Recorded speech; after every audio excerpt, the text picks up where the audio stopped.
Bonjour.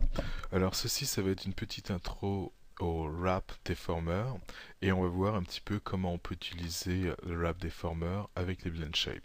Alors pour commencer, en fait, le Wrap Deformer, je pourrais comparer ça un petit peu à une lattice. Alors je vais commencer par la lattice, histoire de vous montrer ce que c'est.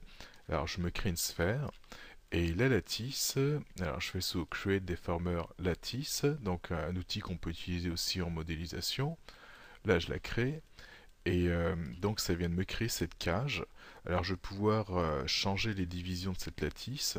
Alors pour ça je vais aller chercher mon channel box. Et là je vois que j'ai la lattice et les divisions. Exemple, si je les mets toutes à 3, ça me donne ce type de forme. Alors cette lattice, bouton droit, j'ai des points. Et chacun des points je vais pouvoir les déplacer. Et en les déplaçant, qu'est-ce que ça va faire? Ça va affecter ma géométrie qui est de plus basse résolution, comme on peut le voir ici. Donc on peut avoir des effets, on va dire, intéressants avec une lattice, de façon à bouger plusieurs vertex en même temps, tout en utilisant un nombre réduit de vertex.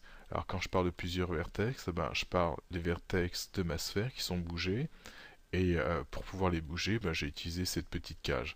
Et une fois que j'ai fini de faire ma modification, en effaçant l'historique, delete by type history, ça m'efface ma lattice et là j'ai ma forme finale. Alors donc ça c'était l'introduction, c'est-à-dire au niveau de la lattice. Maintenant on va voir pour le wrap deformer ce que c'est. Alors dans cet exemple je vais encore partir d'une sphère. Alors, je fais cette sphère. Alors, je vais diminuer de beaucoup son nombre de divisions. Exemple, je vais le mettre à 6. Et je vais en faire une copie. Comme ça. Ça va être ma sphère qui va être comme ma cage. Donc, qui sera utilisée un petit peu comme la lattice.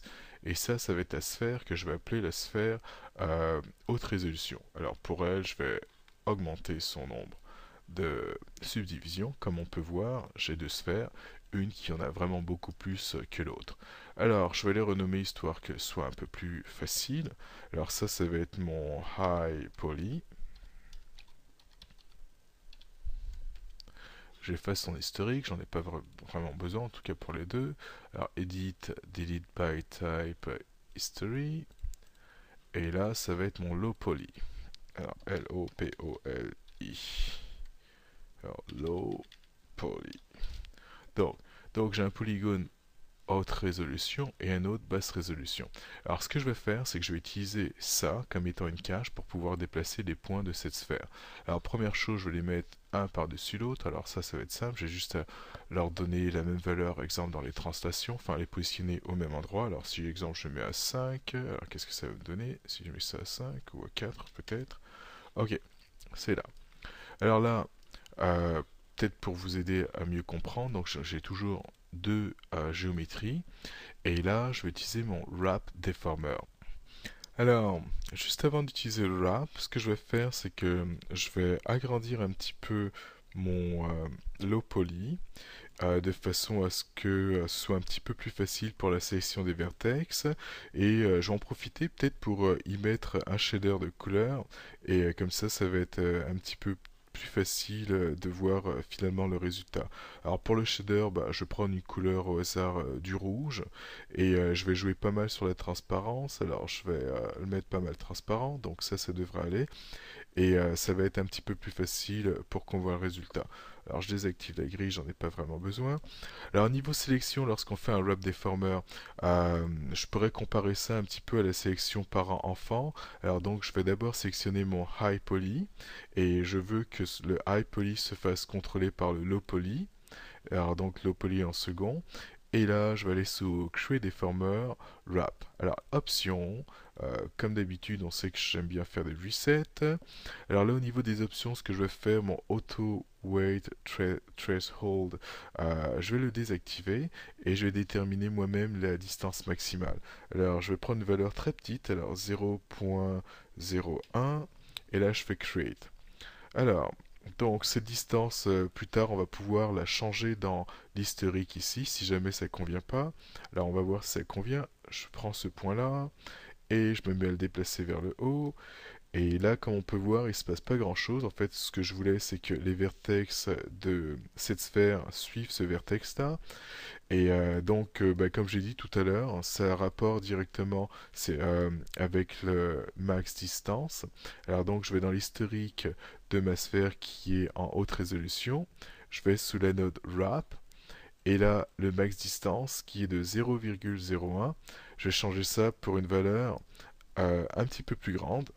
Alors, point 1, apparemment, c'est pas assez pour lui. Alors, on va continuer. Alors, je vais mettre à 1, exemple. Et là, on peut voir que ça suit. Alors, cette valeur de max distance que j'ai changée, elle dépend vraiment de la taille de la sphère. En fait, c'est vraiment en unité. Et ce que ça fait, c'est que il va chercher, exemple, par rapport à ce vertex-là, il va chercher en mettant 1, tout ce qui va être, on va dire, à une unité, on va dire, proche de ce vertex-là. Alors, on pourrait imaginer que de là jusqu'à là, il y aurait peut-être une unité. Enfin, ça sera à voir avec la grille. Donc, c'est pour vous expliquer un petit peu le fonctionnement avec le max distance. Et comme on peut voir, je me mets à bouger les vertex de mon low poly et eux se mettent à tirer les vertex du high poly. Alors ça c'était l'exemple, l'intro on va dire du wrap deformer. Alors j'efface tout. Maintenant on va voir comment on peut appliquer ça, c'est-à-dire pour les blend shapes. Alors pour ça c'est simple, en fait ça va être utile pour faire les symétries. Alors je vais faire un exemple assez simple et dans cet exemple bah, je vais créer un cube. Alors polycube, son nombre de divisions je vais le mettre exemple à 4, ça devrait aller. Alors ce cube, je vais l'appeler original. Alors on va imaginer que c'est ma forme originale. Alors original, j'ai peut-être envie de l'agrandir. Alors faut pas non plus trop abuser. Alors original. Donc là c'est fait. Alors mon original je mets de côté. Et là, je vais faire une forme quelconque. Alors donc ça va être un des blend shapes. Et ce blend shape, ben, on va imaginer que c'est, je sais pas, comme une tête, où il y aurait, on va dire, de la déformation que sur un seul côté. Alors donc imaginez que vous êtes appliqué, vous avez modélisé, je sais pas, une déformation quelconque. Et ce que vous aimeriez, c'est être capable d'avoir exactement la même déformation de l'autre côté de votre visage. Alors, donc, pour ma déformation, pour moi, ça va être ça. Alors, si jamais ça serait le devant, ici. Là, oh, je suis en côté Z. Bon, c'est pas très grave. Ok, je vais le faire avec l'axe Z, la symétrie. Alors, donc, là, pour moi, ça va être, exemple, son côté gauche. Si je regarde comme ça, donc, je vais le renommer gauche. Alors, c'est fait. Alors pour les deux, j'ai pas besoin d'historique. Alors je vais effacer l'historique. Alors edit, delete by type, history. Alors je me retrouve avec le cube original, le cube qui s'appelle gauche. Et moi ce que je veux faire, c'est en créer un que je vais appeler droit. Et j'aimerais que cette forme-là, la voir de ce côté-là. Et je veux que ce soit exactement la même forme, mais de ce côté-là. Alors pour ça, voilà ce que je vais faire. La première étape va être de faire une copie de mes deux formes. Alors CTRL D, là c'est fait. Après avoir fait cette copie, ce que je vais faire, c'est que toutes les deux, je vais inverser leur scale. Alors là, ce serait mon scale selon l'axe Z, juste pour être sûr. Si je fais ça, on voit que c'est bleu, donc c'est bien Z. Alors pour pouvoir la mettre de ce côté-là, alors, en général, souvent je travaille de ce côté-là, donc c'est souvent l'axe X, mais comme j'ai, on va dire, mal orienté en quelque sorte, c'est pour ça que là on va travailler avec l'axe Z. Alors, là c'est fait. Alors je vais rendre négatif les valeurs en X. Alors j'ai 3.4, alors juste pour montrer ce que ça donne au niveau du scale, si je prends mon scale et selon l'axe Z, je me mets à changer, je vais de l'autre côté, tac tac, et on voit que je commence à avoir la même forme, mais enfin de l'autre côté. Alors la valeur à mettre ici, ça va être la valeur que j'avais mais en négatif, alors moins 3.4, là c'est fait j'ai la même figure. Et si j'avais que ça à faire, ça serait cool, mais malheureusement, il y a un peu plus de travail que ça à faire pour que ce soit fonctionnel. Alors, donc là, j'ai inversé les deux. Maintenant que c'est inversé, ce que je vais faire, c'est que je vais faire un blend shape entre mes deux copies. Donc, je vais prendre le côté qui s'appelle gauche, la copie du côté gauche, ainsi que la copie de l'original par après, Create Deformer, et là je fais un Blend Shape. Alors maintenant que mon Blend Shape est fait, je vais faire une autre copie de l'original, CTRL D, et cette copie-là, il va y avoir finalement un Wrap Deformer dessus. Donc cette copie, ce que j'aimerais, c'est qu'elle soit contrôlée par la première copie de l'original. Alors donc du coup, ce que je vais faire, c'est que je vais choisir, comme je le disais tout à l'heure, un peu comme le parent-enfant. Alors je choisis d'abord celui qui va se faire contrôler. Alors pour moi, ça va être lui, le dernier que j'ai fait. Et ensuite, celui qui va le contrôler, ça va être mon original A. Et là, j'y vais, et là, je fais mon wrap. Alors, create deformer, wrap.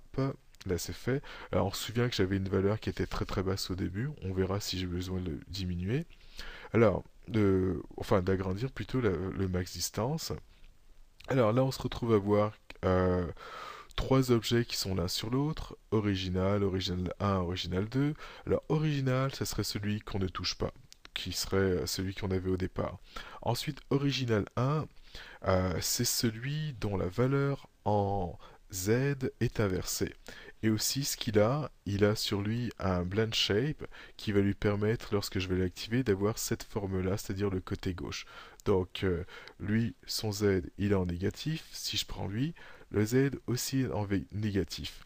Alors, je vais activer le blend shape pour vous montrer que je vais avoir exactement la même forme. Alors, blend shape, et là, je lève, et là, j'ai mon blend shape qui est activé. Ensuite, j'ai Original 2, dont les valeurs sont positives. On se souvient que Original 2, c'était une autre copie de mon original qui était là, dont le Z était positif. Et à la différence, c'est que lui, il a un wrap deformer qui fait qu'il va avoir exactement la même forme que mon original 1. Alors, on peut vérifier si je me mets en mode fil de fer. Alors là, ce que je vois en bleu ici, ça, ce serait l'original. Je clique, et là, comme on voit, c'est original. Ensuite, mon original 1, là, en ce moment, ça serait cette forme-là qu'on voit ici. Et je le sais parce que dessus, il y avait un blend shape qui lui donnait cette forme-là. Et le problème que j'ai avec mon original 1, c'est que le scale, en ce moment, il est en négatif. Et là, j'ai ma solution qui serait original 2, qui a la forme que je veux, et en plus, de ce que je peux voir, mes scales ici sont tous positifs. Alors pour finir, ce que je vais faire, c'est que je vais faire une copie de celui-là qui s'appelle Original 2. Je vais le renommer. Alors cette fois-ci, je vais l'appeler droit, D-R-O-I-T. Et une fois que c'est fait, bah, il est temps de faire un petit peu de ménage dans tout ça. Alors je prends tout et je vais garder mon original, mon gauche et le côté droit. Alors le reste, je l'efface. Et là, si je prends celui qui s'appelle côté droit que je lève, et là je devrais avoir ce qu'il me faut pour faire ma symétrie. Alors on peut essayer rapidement les blend shape pour essayer l'ensemble. Alors je prends ces deux formes que je vais envoyer sur lui en tant que blend shape. Alors create deformer blend shape. Alors souvent dans les exemples, on va dire assez rapides, j'utilise les options par défaut, mais par contre je tiens à vous prévenir que le plus souvent, lorsque je vais utiliser ça vraiment pour un personnage, euh, pour faire différentes shapes, enfin différentes expressions pour le visage, plus souvent quand je les combine ensemble, je me mets en mode parallèle. Alors pour ça, ce que j'ai fait, bon, j'ai commencé par un reset, ensuite j'ai été dans cet onglet qui est le Advanced, et dans Avance, à côté de Deformation Order, bah, j'ai mis le Deformation Order à parallèle. Alors là, je fais Create. Là, c'est fait. Maintenant, il ne me reste plus qu'à essayer ce blend shade. Donc, je vais aller sur Window, Animation Editors, et le mot blend shape qui se trouve là. Et là, j'ai mes deux petits sliders. Donc, je peux essayer celui-là. Donc, ça, c'est ce que j'avais au départ côté gauche. Ensuite, à côté, j'ai le côté droit, donc on peut voir que j'ai exactement la même déformation, et je peux aussi bien entendu avoir les deux ensemble.